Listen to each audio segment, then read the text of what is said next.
जय Shri Radhe Krishna. I hope आप सभी बहुत अच्छे होंगे। चलिए भगवत ज्ञान की चर्चा को आगे बढ़ाएंगे कि श्री कृष्ण क्या कहते हैं भगवत ज्ञान में। तो यहाँ पर श्री कृष्ण बता रहे हैं कि आखिर आपको और हमें इस जरा और मृत्यु के बंधन से अगर हमें छुटकारा पाना है तो हम किस तरीके से पा सकते हैं। क्योंकि देखिए ये जो जरा है यानी वृद्धावस्था और जो मृत्यु है ये परम सत्य है। आपको पता है कि कोई भी जीव, चाहे वो गरीब हो, चाहे अमीर हो, चाहे वो देवता हो, यहाँ भगवान कहते हैं मृत्युलोक से ब्रह्मलोक तक सबको इसी का पालन करना है, सबका जन्म मरण ही चल रहा है। तो यहाँ पर श्री कृष्ण कहते हैं कि चाहे कोई किसी भी पद पर क्यों न बैठा हो, उसको इस चीज़ को तो फेस करना ही पड़ेगा, उसे जरा को और उसको अपनी मृत्यु को तो फेस करना ही पड़ेगा। तो आपको और हमें भी करना ही पड़ेगा। तो आप और हम तो देख ही रहे हैं कि हमारा बाल्यकाल नहीं रहा। आप और हम बाल्य काल से आकर के अब यौवन अवस्था को प्राप्त हो गए हैं। अब जब हमें यौवन अवस्था आ गई है तो हमें इस चीज़ के लिए अब सजग और सावधान होना चाहिए, क्योंकि जरा अवस्था भी आएगी। तो जब जरा अवस्था आएगी तो उसे किस तरीके से, क्योंकि देखिए वो जो अवस्था है वो बड़ी कठिन अवस्था है और जरा अवस्था के बाद सीधे सीधे आती है मृत्यु की।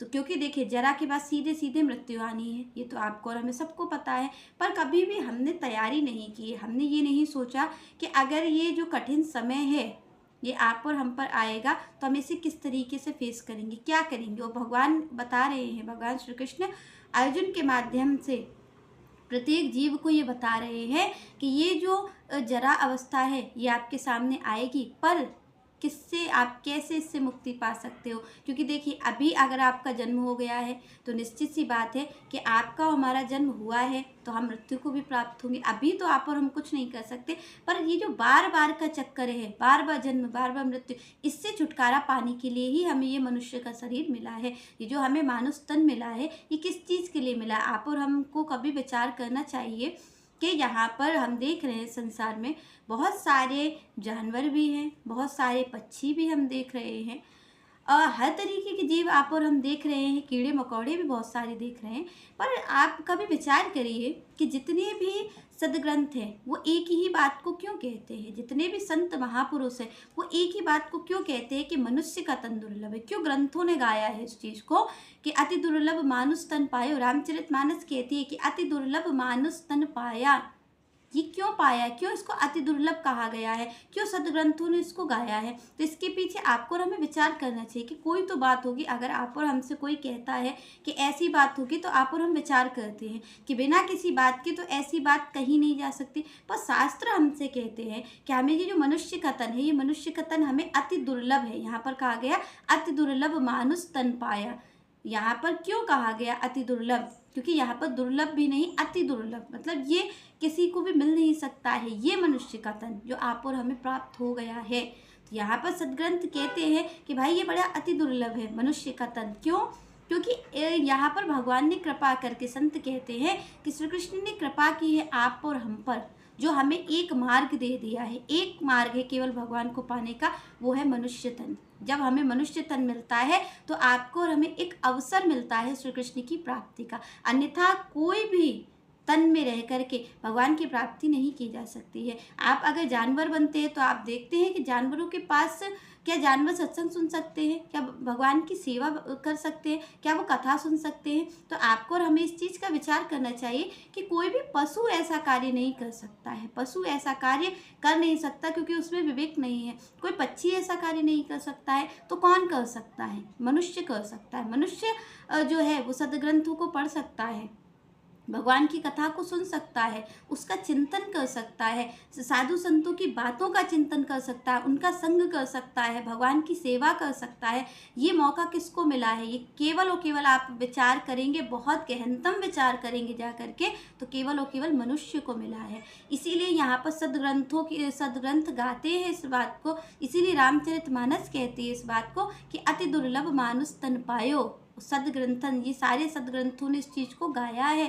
तो यहाँ पर तुलसी बाबा कहते हैं कि भाई ये जो अति दुर्लभ मानुष तन है ये आपको और हमें मिल चुका है, मिलने वाला नहीं है, आपको और हमें मिल चुका है। आप और हम इस चीज़ को देख रहे हैं कि बहुत सारे पशु हैं, बहुत सारे पक्षी हैं, उसके बाद भी ये तन आपको और हमें दिया गया है। तो ये क्यों दिया गया है, इसको विचार आपको और हमें करना चाहिए, क्योंकि सदग्रंथ इस चीज़ को बताते हैं कि आपको और हमें क्यों दिया गया है, क्योंकि ये एक ही मार्ग है श्री कृष्ण की प्राप्ति का, मात्र एक, वो है मानुष तन, और वो आपको और हमें मिल चुका है। और ये मनुष्य का तन कब मिलता है, जब इंसान के जन्म जन्मांतर के पुण्य एकत्रित होते हैं।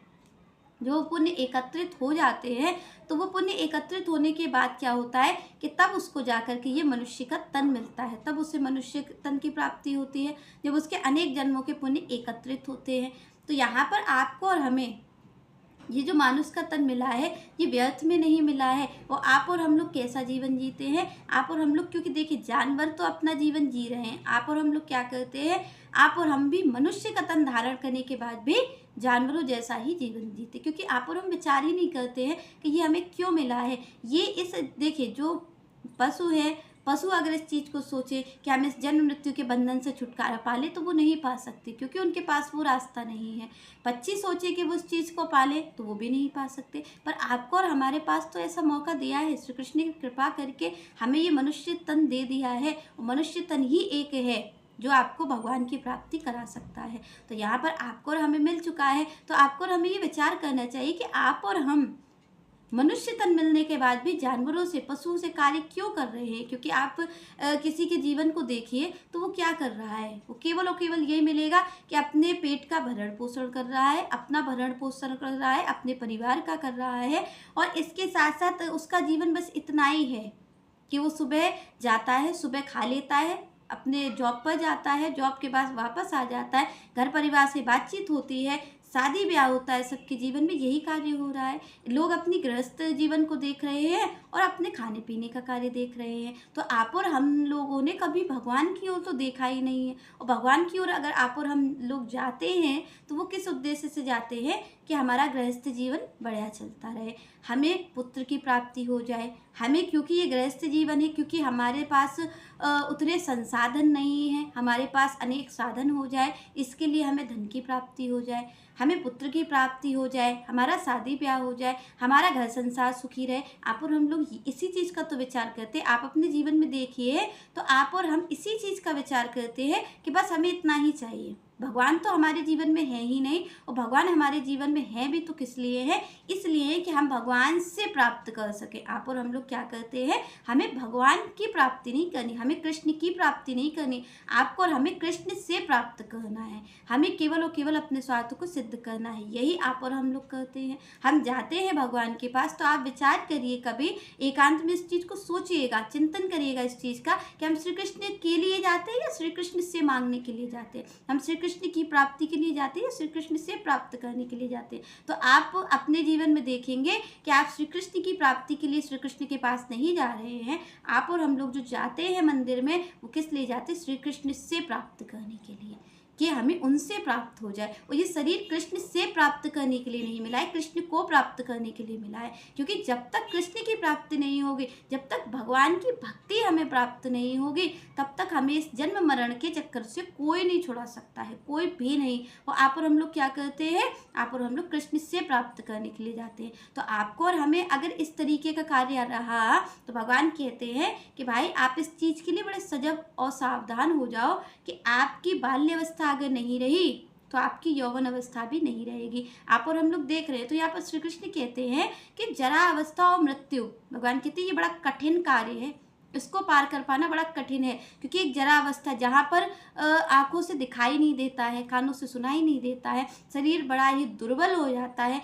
हम किसी कार्य को कर नहीं पाते हैं। जब हमारी ऐसी स्थिति हो जाती है तो आप बताइए कि जीवन में जब स्वार्थ वाले लोग रहे, स्वार्थी लोग आपके हमारे जीवन में रहे, तो क्या वो हमें आपको सहारा देंगे। जब आपका हमारा शरीर चल रहा है तब आप संसार की दशा देखिए कि अगर किसी का कार्य सिद्ध नहीं होता है तो वो आपको और हमें त्याग देता है। तो जब हमारी जरा अवस्था आ जाएगी, जब हमसे कोई कार्य होगा नहीं, हमें दूसरों की, हम असहाय हो जाएंगे। क्योंकि देखिए पराधीन सपने सुख नाही, यहाँ पर कहा है रामचरितमानस में, भोले बाबा कहते हैं भवानी से कि पराधीन सपने सुख नाही, पराधीन होकर के तो किसी को सपने में भी सुख की प्राप्ति नहीं हो पाती है। तो आप और हम लोग को जब वृद्धावस्था आएगी तब आपको और हमें क्या होगा, क्या हम पराधीन नहीं हो जाएंगे? आप और हम लोग क्या दूसरों पे आश्रित नहीं हो जाएंगे? तो यहाँ पर श्री कृष्ण कहते हैं कि भाई दूसरों पर आश्रित होना पड़े उससे पहले माम आश्रितम, भगवान कहते मेरे आश्रित हो जाओ।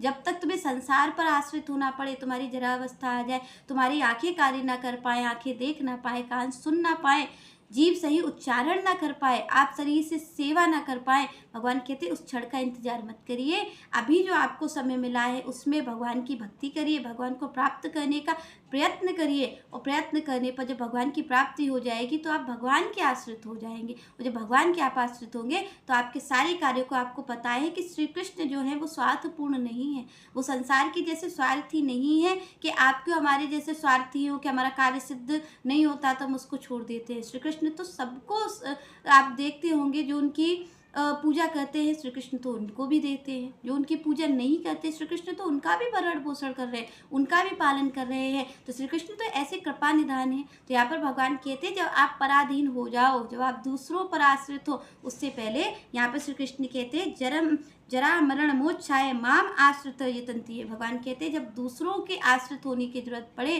तो दूसरों पर आश्रित मत होना, मुझ पर आश्रित होना। यहाँ पर श्री कृष्ण कहते हैं कि अगर कोई इस जरा से, क्योंकि जरा में पराधीन हो जाता है व्यक्ति, और मृत्यु के समय तो उसकी वो दशा होती है, वो पीड़ा होती है जिसको कोई व्यक्ति नहीं कर सकता है, केवल और केवल वो व्यक्ति ही जान सकता है कि उसे कितनी पीड़ा का अनुभव हो रहा है। तो यहाँ पर श्री कृष्ण कहते हैं कि भाई इतनी पीड़ा पहले आपकी जरावस्था में आपको मिलेगी। क्यों मिलेगी? क्योंकि देखिए संसार आपको और हमें पकड़ के रखता है जब तक हम उसके काम के होते हैं। जब हमें जरावस्था आएगी तो ये संसार हमारा त्याग कर देगा, जब संसार हमारा त्याग करेगा तब हमें जो पीड़ा होगी वो पीड़ा असहनीय होगी, क्योंकि हमने सारा जीवन किसको दिया है? संसार को दिया है। संसार को हमने सारा जीवन दिया, और जब हम देखेंगे कि संसार ही हमें त्याग कर दे रहा है तो वो असहनीय पीड़ा होती है, और वो व्यक्ति को जीवन जीने ही नहीं देते, जीवन का आनंद चला जाता है जब जरावस्था आती। क्योंकि जरावस्था में क्या होता है, जीवन का सत्य सामने आ जाता है। जो जीवन में हमें ये रहता है ना कि हमारा पुत्र अपना है, हमारा जो घर परिवार अपना है, हमारे रिश्तेदार अपने हैं, पर जब ये जरावस्था आती, जब जीवन का सबसे बड़ा सत्य हमारे जीवन के सामने आता है तो हमसे जो पर्दा होता है, माया का जो प्रेम हमें लगता है कि संसार हमसे करता है, उस प्रेम से पर्दा उठ जाता है और जीवन की हकीकत हमें सामने आ जाती है कि हमसे तो प्रेम कोई करता ही नहीं था, हमसे जो स्वार्थ की पूर्ति उनकी हो रही थी, प्रेम तो उससे था। और जब वो स्वार्थ खत्म हो गया, आज हम पराधीन हो गए हैं, आज हमारे शरीर से कोई कार्य नहीं हो रहा है, तब इस संसार ने हमारा त्याग कर दिया है। तो जब इस संसारी शरीर जब आप देखेंगे कि आपका त्याग कर देता है, फिर आपको मृत्यु की आ जाती है पीड़ा। तो ये असहनीय जो पीड़ा है,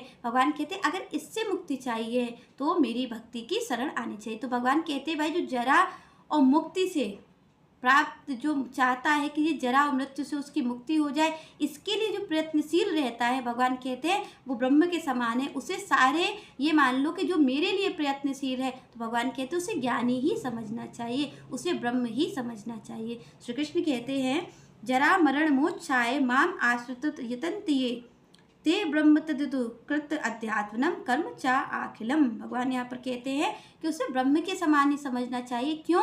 क्योंकि जो मेरे लिए प्रयत्नशील है, उसने सीधी सी बात है कि उसने संसार का जो ज्ञान है, जो अज्ञान उसके अंदर था, उसको हटा लिया है, उसके अंदर विवेक की जागृति हो गई है। तो यहाँ पर श्री कृष्ण कहते हैं कि उसे ब्रह्म ही समझना चाहिए, उसे ज्ञानी ही समझना चाहिए। जो किस चीज़ के लिए प्रयत्नशील है? धन के लिए नहीं, आपके हमारे जैसे धन के लिए प्रयत्नशील नहीं है। भगवान यहाँ पर कह रहे हैं कि जरा और मृत्यु से मुक्ति पाने के लिए, जो मुझे पाने के लिए प्रयत्नशील है, भगवान कहते हैं उसे ब्रह्म के समान ही समझना चाहिए। यहाँ पर श्री कृष्ण कहते हैं कि अगर कोई जैसे कि आपके हमारे जैसा कोई जीवन जी रहा है, तो आपके हमारे जीवन में तो दूर दूर तक भगवान की कोई बात नहीं है। तो भगवान कहते हैं कि अगर कोई इस तरीके का जीव है, और अगर वो ये चाहता है कि उसे मेरी प्राप्ति हो, तो सबसे पहली जो क्रिया आपके जीवन में घटेगी वो क्या घटेगी? वो घटेगी किसी आपको शुद्ध भक्त की संगति मिलेगी। भगवान कहते हैं भाई जो कृष्ण भावना भावित मेरा भक्त है, उसकी संगति से ही कोई दूसरा भक्त बन पाता है। आप और हम ऐसा नहीं होगा कि आपके हमारे सामने श्री कृष्ण प्रकट हो जाएंगे और भक्ति के लिए कहेंगे, ऐसा किसी के जीवन में नहीं घटा है। हर किसी के जीवन में कोई संत आया है, कोई भक्त आया है, तब भगवान की भक्ति का उत्पत्ति हुई है, तब जीवन में भगवान आए हैं। तो सबसे पहले भगवान कहते हैं कि अगर किसी को मेरी भक्ति प्राप्त करनी है, किसी को मुझे प्राप्त करना है, तो वो सबसे पहले क्या करे, मेरे शुद्ध भक्ति की संगति करे। जो कि यहाँ पर रामचरितमानस में कहते हैं, श्री राम प्रथम भगति संतन कर संगा, दूसरी रतिमम कथा प्रसंगा। तो यहाँ पर भगवान उसी बात को कह रहे हैं कि अगर कोई चाहता है, अगर उसको मन से ये इच्छा है कि मैं इस जन्म मृत्यु के चक्कर से छूट जाऊं, अगर उसे ये इच्छा है कि मुझे ये जो पीड़ा है, ये जो पीड़ा मुझे झेलनी पड़ेगी, ये मुझे बार बार न झेलनी पड़े, तो श्री कृष्ण कहते हैं उसे मेरी भक्ति का आश्रय लेना चाहिए, उसे मेरी भक्ति करनी चाहिए, तब वो इस पीड़ा से आज़ाद हो पाएगा, तब उसे बार बार ये पीड़ा नहीं सताएगी। नहीं तो आप और हम एक बार इस पीड़ा को झेलेंगे और फिर हमें बार बार इस पीड़ा को झेलना ही पड़ेगा, इस जन्म में भी और फिर जितने जन्म आपके हमारे। और कोई ज़रूरी नहीं है कि आपको हमें इंसान का ही जन्म मिल जाए, क्योंकि यहाँ पर 84 लाख योनियाँ हैं और कोई सी भी योनि हमें प्राप्त हो सकती है हमारे कर्म के अनुसार। तो श्री कृष्ण कहते हैं भाई एक ही आपको मार्ग मिला है, वो आपको मनुष्य तन मिल गया है, इसमें आपको श्री कृष्ण की प्राप्ति हो सकती है। अन्यथा किसी भी तन को धारण करके आप देवता का तन क्यों ना धारण कर लें, यहाँ पर श्री कृष्ण कहते हैं आप देवता का तन क्यों ना धारण कर लें, तब भी आप भगवान की प्राप्ति नहीं कर सकते, तब भी आपको श्री कृष्ण की प्राप्ति नहीं हो सकती है, चाहे आप देवता का तन धारण कर ले। इसीलिए कहा गया है कि अति दुर्लभ मानुष तन पायो, कि ये मानुष तन जो है वो अति दुर्लभ है, क्योंकि ये देवताओं के द्वारा भी प्राप्ति नहीं की जा सकती है। तो यहाँ पर श्री कृष्ण कहते हैं कि अगर किसी को प्राप्त करनी है मेरी भक्ति, कोई मुझे प्राप्त करना चाहता है, तो सबसे पहली क्रिया क्या होगी कि उसे मेरे शुद्ध भक्त का संग करना चाहिए, उसे मेरे शुद्ध भक्त का संग मिलेगा, उसके बाद उसको मेरी कथा मिलेगी, वो मेरे बारे में बताएगा, मेरे स्वभाव की चर्चा होगी, तो श्री कृष्ण कहते हैं तब उसे मेरी भक्ति की प्राप्ति होगी। चलिए नेक्स्ट चर्चा हम नेक्स्ट वीडियो में करेंगे, तब तक के लिए जय श्री राधे, जय श्री कृष्ण।